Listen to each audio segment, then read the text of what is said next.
दोस्तों बांग्लादेश के लिए और खास करके मोहम्मद यूनुस की सरकार के लिए बहुत ज़्यादा चीज़ें खराब होने वाली हैं क्योंकि रिसेंटली यूएस ने सस्पेंड कर दिया है वो तमाम फिनेंशियल एड को जो कि वो बांग्लादेश को दिया करते थे।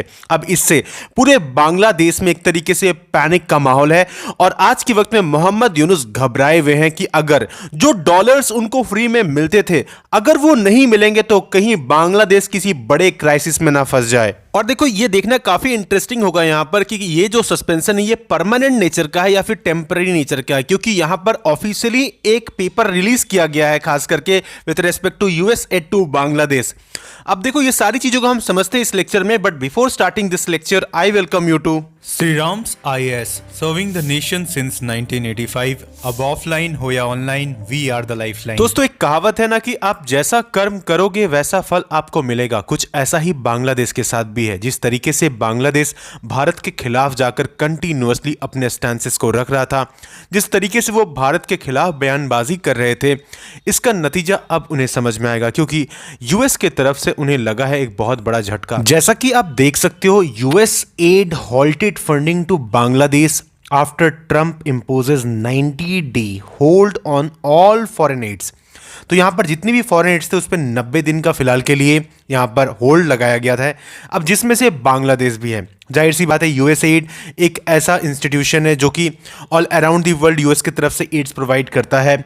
अब यहाँ पर जैसे कि यहाँ पर डायरेक्ट किया गया इनको that Bangladesh partners to stop work immediately after Trump signed an executive order reevaluating global foreign aid claiming the programme was misaligned with American interest. अब जरा यहाँ पर देखो चीजें क्या हैं।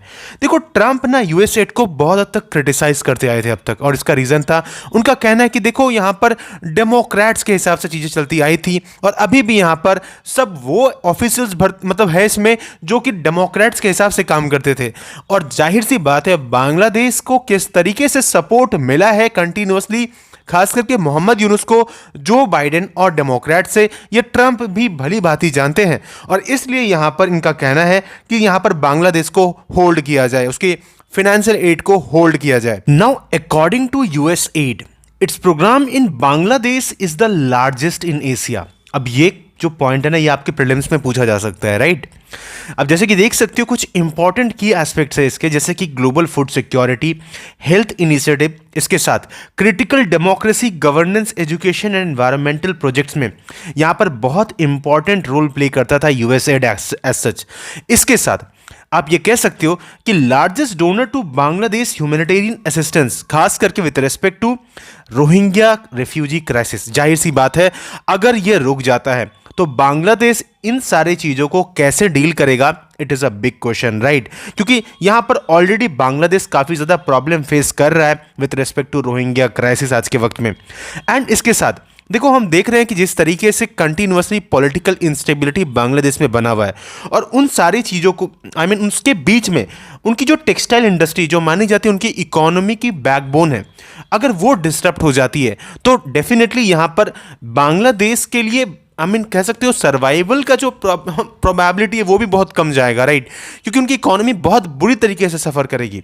और देखो इसके अलावा जब हम टोटल फिगर्स की बात करते हैं तो देखो as of September 2024 the US had committed, आप ऐसा कह सकते हो, about $202 million in aid to Bangladesh. अब 2021 के एग्रीमेंट के हिसाब से यूएस एड ने ये प्रॉमिस किया था बांग्लादेश को कि वो टोटल $954 मिलियन का यहाँ पर असिस्टेंस प्रोवाइड करेंगे बिटवीन 2021 टू 2026, जिसमें से अभी $425 मिलियन का एज सच पहुँच चुका है इनको ऐड, लेकिन अभी बाकी यहाँ पर नहीं गई हैं। तो इस वजह से इस पर यहाँ पर टोटल होल्ड लग गया है करेंटली। अब देखो यहाँ पर बहुत ज़्यादा चांसेस है कि जो कुछ भी डोनाल्ड ट्रंप ने यहाँ पर 90 डेज का एज सच होल्ड लगाया है यहाँ पर वो इसे वापस रिलीज ना करें, क्योंकि वो सब जानते हैं कि जिस तरीके से कंटिन्यूअसली अमेरिका की इकोनॉमी सफ़र कर रही है। आप जरा बात समझो, एक ऐसी कंट्री जिसके ऊपर में 30 ट्रिलियन का डेट हो, तो वो मैटर करता है बहुत ज़्यादा। और इसी चीज़ को ट्रम्प कह रहे हैं कि वो अमेरिका फर्स्ट पॉलिसी की तरफ देखना चाहते हैं। उनके लिए अभी सबसे पहला इंटरेस्ट यूएसए का इंटरेस्ट है, राइट। एंड दैट्स वाई उन्होंने डिसाइड किया है कि जो भी खर्च हो रहे हैं ऑल अराउंड दी वर्ल्ड उसको ज़्यादा से ज़्यादा कट किया जाए। अब देखो दोस्तों, यहाँ पर एक डाटा है कि यूएस की एज सच फॉरेन असिस्टेंस किस कंट्री को अब तक सबसे ज़्यादा मिली है, तो ये 1946 से लेकर 2022 का डाटा है। तो ये कोई सरप्राइज होने की बात नहीं है, जाहिर सी बात है। आप देख सकते हो कि इजराइल एक ऐसा देश है जिसको अब तक सबसे ज़्यादा एड मिला है। उसके बाद आपको जैसे वियतनाम है, इजिप्ट है, अफगानिस्तान है, साउथ कोरिया है, राइट, एंड इवन इंडिया भी है यहाँ पर।